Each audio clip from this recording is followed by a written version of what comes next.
साथ मिलके एक ही जगह पर गड्ढा करो तो पानी मिलेगा, सब अलग अलग जगह पर गड्ढा करोगे तो जमीन खोखली हो जाएगी, पानी नहीं निकलेगा। मॉरल ऑफ द स्टोरी, साथ आने का मतलब होता है कि हर मामले में साथ होना, ओनली वन गोल। लेकिन इस बार 24 की लड़ाई में जो इंडिया गठबंधन खड़ा है उसका अंदाज एकदम अलग है। ये ना कैमरे के सामने सिर्फ एक दिख रहे हैं, सब स्माइल कर रहे हैं, लेकिन इस स्माइल के पीछे है एक पॉलिटिक्स, वो पॉलिटिक्स जो फाइनल मुकाबले से पहले ही इंडिया अलायंस का बंटाधार कर सकती है।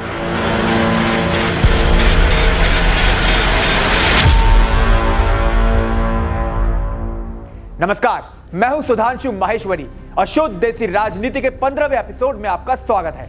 इस समय ना सभी पॉलिटिकल पंडित बोल रहे हैं कि मुकाबला ना एनडीए वर्सेस इंडिया का होने वाला है। इस बार अपोजिशन यूनाइटेड है। मैं ना बड़ी ही विनम्रता के साथ और फुल रिस्पेक्ट देकर एक बात बोलना चाहता हूं। चुप, बिल्कुल चुप। ये इंडिया वाले अभी तक 2 मीटिंग कर चुके हैं, पहली पटना में और फिर बेंगलुरु में। दोनों जगह पेट भरकर खाना खाया, इतनी इज्जत दी एक दूसरे को कि पूछो मत। लग रहा था बिछड़े हुए भाई हैं जो कितने सालों बाद मिले हैं। लेकिन वो क्या कहते हैं शुद्ध हिंदी में, निष्कर्ष क्या निकला? पहली मीटिंग के बाद बोले हम एक कॉमन मिनिमम प्रोग्राम बनाएंगे, दूसरी मीटिंग के बाद दोबारा बोले हम तो कॉमन मिनिमम प्रोग्राम बनाएंगे। वेरी गुड, क्या शानदार प्रोग्रेस है। ऐसे ही आगे बढ़ते रहिए, 2029 तक तो कुछ ना कुछ डिसाइड हो ही जाएगा। भाई मुझे चुप करवाकर कुछ नहीं होगा। अपने इंडिया में देखो कि चल क्या रहा है। ये है अरविंद केजरीवाल, दिल्ली के मुख्यमंत्री हैं, पंजाब में भी सरकार चला रहे हैं और कई दूसरे राज्यों में घुसने की तैयारी कर रहे हैं। राज्य भी कोई ऐसे वैसे नहीं, सारे वो जहां पर कांग्रेस बहुत मजबूत है। फाइट पूरी तरह बीजेपी बनाम कांग्रेस वाली है। लेकिन ये तो अरविंद केजरीवाल हैं जो ना कभी झुकेंगे और ना कभी किसी की बात मानेंगे। तभी तो इंडिया मीटिंग में कांग्रेस के साथ बैठकर गंभीर चर्चा करेंगे और 2 दिन बाद मध्य प्रदेश जाएंगे और बोलेंगे मुझे मौका दो, कांग्रेस बीजेपी को भूल जाओगे। क्या भूल जाए भाई, आप क्यों भूल रहे हो कि आप और आपकी आप अभी कांग्रेस के साथ ही चुनाव लड़ने वाली है। मतलब अब देश की जनता को क्या मैसेज देना चाहते हो? विधानसभा चुनाव में हम कांग्रेस को निशाने पर लेकर सरकार बनाएंगे, लेकिन लोकसभा में मोदी को हराने के लिए उसी कांग्रेस को गले लगाएंगे। कांग्रेस तो इस मामले में और ज्यादा आगे चल रही है। दिल्ली में इन्होंने 2 बार अंडा दिया है, मतलब 70 में से एक भी सीट नहीं जीत पाए। लेकिन कॉन्फिडेंस की दाद देनी पड़ेगी। जहां कह रहे हैं कि दिल्ली की सभी 7 सीटों पर हम लड़ेंगे, ये वही सेम सिनेरियो है। इंडिया में साथ रहेंगे, लेकिन बेटा दिल्ली में तो तुम्हें मौका नहीं देने वाले। वैसे ये इंडिया वाले इस समय एक और बीमारी से ग्रसित हैं, नाम है चेहरा साइड्रोम। इस बीमारी से ग्रसित आदमी किसी भी चेहरे को आगे करने से बचता रहता है। इंडिया गठबंधन के साथ भी यही चल रहा है। उसे पता है अगर किसी एक चेहरे को आगे कर दिया तो इस बारात में कोई ना कोई तो नाराज फूफा बनेगा ही। इसी वजह से जिसके सपने पीएम बनने के हैं वो खुद आगे से आकर कुछ नहीं बोल रहा, लेकिन मैसेजिंग हर कोई कर रहा है। इस समय ममता दीदी के मैसेंजर बने हुए हैं शत्रुघ्न सिन्हा। एक बार नहीं, 2 बार नहीं, सैकड़ों बार बोल चुके हैं कि ममता बनर्जी को देश का प्रधानमंत्री बनना चाहिए। हमारे नीतीश बाबा के तो मैसेंजर समय के साथ साथ बदलते जा रहे हैं।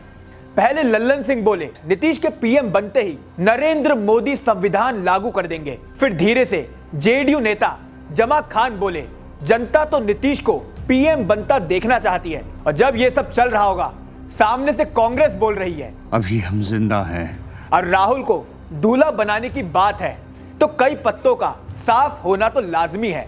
ऐसे में दिस इज हाईली कॉम्प्लिकेटेड। चेहरा बता दिया तो भी बवाल, चेहरा नहीं बताया फिर भी बवाल। यानी कि ये इंडिया वाले बुरा फंस चुके हैं। अब बाहर कैसे निकलना है, इसका एक सॉल्यूशन है हमारे पास, जो 2 बैठकों के बाद भी सॉल्यूशन ये विपक्ष के नेता नहीं ढूंढ पाए। हमने थोड़ा दिमाग लगाकर एक रोड मैप तैयार किया है।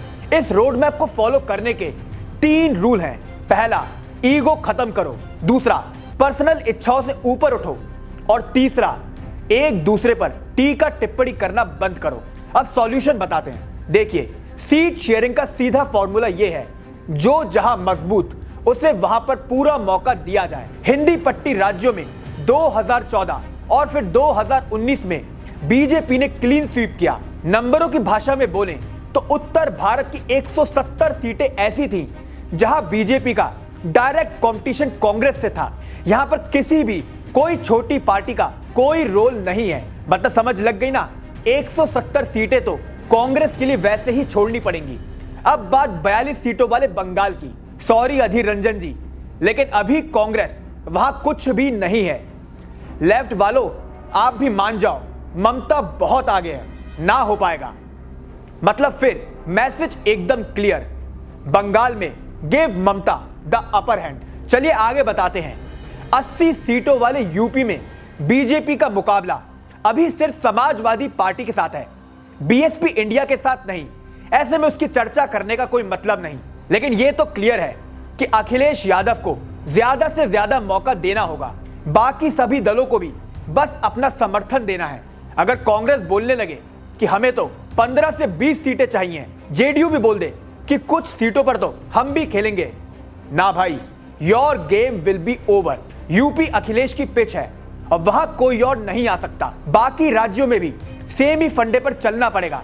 अगर कोई दूसरी रीजनल पार्टी मजबूत लग रही है तो अपनी ईगो साइड कर उन्हें बीजेपी से मुकाबला करने दो। मानकर तो देखिए, बीजेपी को तगड़ी फाइट मिलने वाली है। आप कहाँ थे ज्ञानी बाबा?